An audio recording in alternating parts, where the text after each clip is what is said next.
Hello, lovelies. I hope you're having an amazing morning or evening or afternoon, wherever you are in the world. Today is day 334, and today I'm talking about the sweet spot. And that's something that I heard actually from B-Boys. I don't even remember exactly where, but they'll say when you find that sweet spot kind of up here on your head, you can spin for days if you're going to do head spins.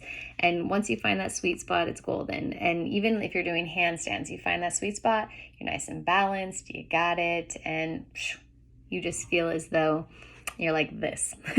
And I was thinking about it today because I really feel in life, and I'm doing my best right now to pull on what's the best way I can share this. I feel in my life that I've really found my sweet spot. And I can gauge it because I've found so much grace in my life and so much ease in a way, even amongst all the chaos, and being able to gracefully go throughout those things and through transformations and all the stuff without it necessarily having to feel heavy or hard or too light and too flighty.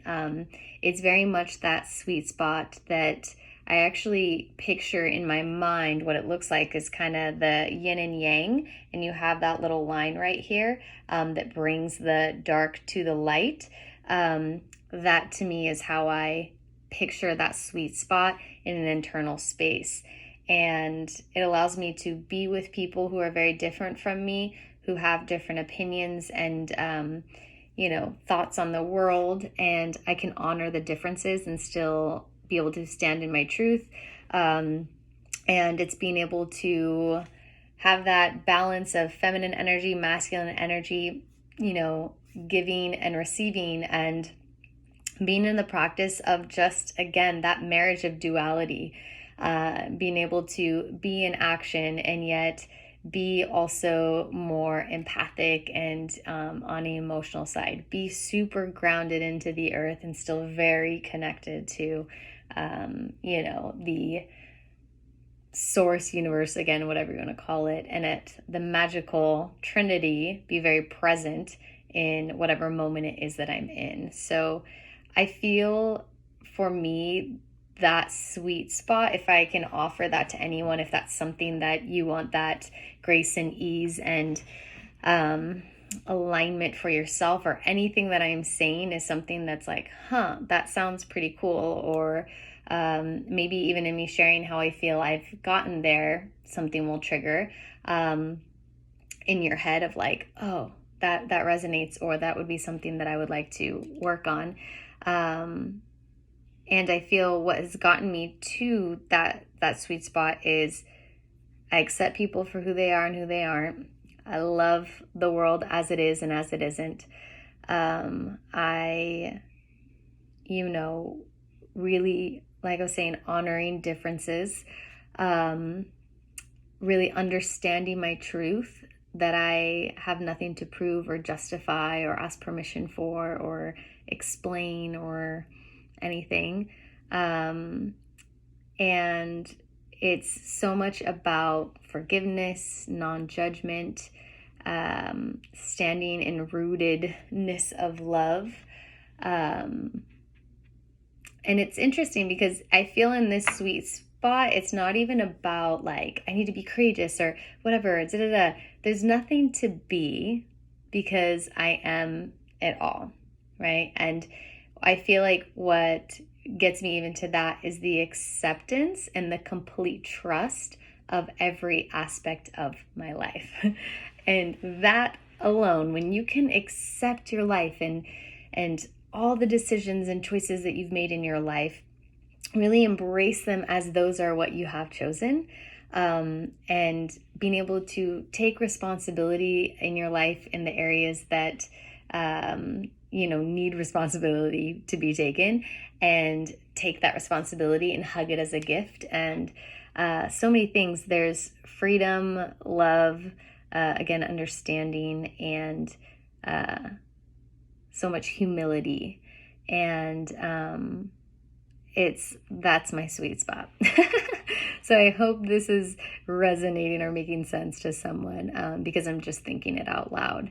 and, still making sense of it myself. But it is something that I've been thinking about, especially in the picturing of that yin and yang. And I kind of picture myself, the way I'll coach myself in my head is to find that line and almost be the outline of it. Encompass it all. Love all of your life.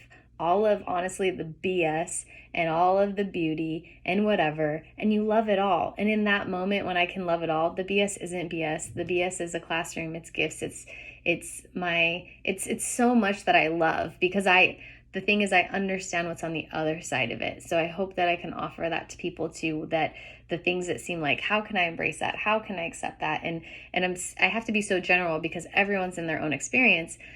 I just want to offer, go for it. Try it out. Because in putting all the things that you feel about it to the side, you can gain something new. And again, for me, it's building a deeper faith, because when you can love it all and embrace it all and really step into that sweet spot of your life, of that balance of both that yin and that yang, the dark and the light, you know, in a sense, that someone said this to me once, they're like, you're always in the palm of God's hand. And so when I heard that, it resonated so much that I thought, yeah, okay, if I buy into this belief, right? I always question, will this belief serve me, right? So I'm like, if I buy into the belief that I'm always in the palm of God's hand, then how could I ever doubt or question anything that's ever happened to me, right? Or what was that story where the dude's like walking along the beach or something and was asking God for help, and then I can't remember the story, but you guys probably know what I'm talking about. There's footprints in the sand. I think it was a poem called Footprints. And then obviously in heaven or something, the person who was praying for God had said, hey, when I needed you the most, you weren't there. And then God said, hey, I actually picked you up and I was carrying you. And that's why there was only one set of footprints. And I was like, oh, I love that. And it really, again, is seeing the gifts and everything, or seeing God's blessing and everything, seeing the universe really truly has your back, right? Thanks, Gabby Bernstein. And when we fully buy into that belief, right? You say, hey, I'm going to take this on. I'm telling you, it's a sweet spot. And there's nothing to gain because everything has already been gained, right? You are absolutely right where you need to be at all times. And that's the gift in itself. And as cheesy as we all know it, when you are in love with your journey, that is the essence of life. It never is about that destination. It is the journey to it that creates who we are, our impacts in the world. And that really is just kind of like the cherry on top, whatever the goal is, and that being hit. And I will say, it's an amazing thing. Hit your goals, do all the things. Just choose to love the process in the meantime and accept all of it again. And it is a sweet spot to live. It definitely is. Because if I were to say I believed in God, source, universe, any of those things, and then I have doubt, then faith can't fully be present. So that's been a game changer, to fully have faith and be like, I am in the palm of God's hand. So I'm just like sitting there like, sweet spot. And I can trust that whatever breakdown or anything, there's a gift. So cheers to that. And I hope you guys can embrace your sweet spot and all the things that come with it, and really, truly trust your journey. Trust your journey. I promise you it is for you, never against you. All right, bye guys.